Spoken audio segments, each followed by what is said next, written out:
વાત કરીએ વડોદરાની તો વડોદરામાં ગૌમાંસનો મોટો જથ્થો ઝડપાયો છે। વડોદરામાં ગૌમાંસનો મોટો જથ્થો ઝડપાયો કે જ્યાં નવાયાર્ડના લોકોયાર્ડ પાસે એસઓજીના દરોડા ત્યારે ઘરમાંથી 200 કિલો ગૌમાંસનો જથ્થો ઝડપાયો છે। ત્યારે ઘણા સમયથી ઘરમાં જ વેચાતો તો ગૌમાંસ જે આરોપી ઇરફાન કુરેશી ફારૂક કુરેશીની ધરપકડ કરવામાં આવી છે।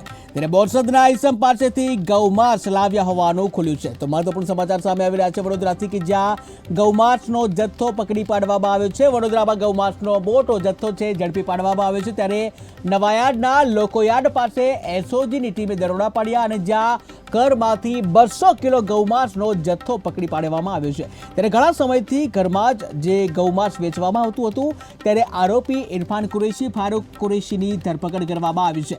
જ્યાં બોરસદના ઈસમ પાસેથી ગૌમાંસ લાવ્યા હોવાનું ખુલ્યું છે।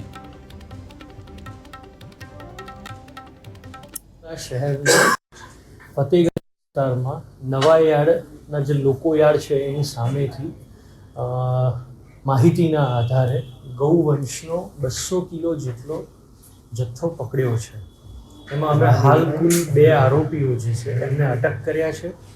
આરોપીઓના નામ છે ઇરફાન મયુદ્દીન કુરેશી અને જે બીજા આરોપી છે એમના નામ છે ફારૂક મયુદ્દીન કુરેશી।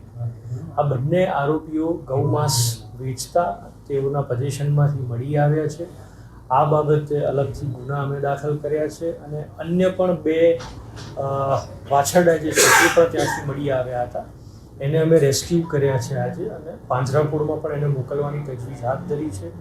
આ ગૌમાંસના જથ્થા બાબતે વડોદરા મ્યુનિસિપલ કોર્પોરેશનને પણ આ બાબતે તેઓના અધિકારીઓ પણ હાજર રહ્યા હતા અને ગૌવંશને નાશ કરવા માટેની જે પ્રક્રિયા છે એ પણ અમે આજે હાથ ધરી છે।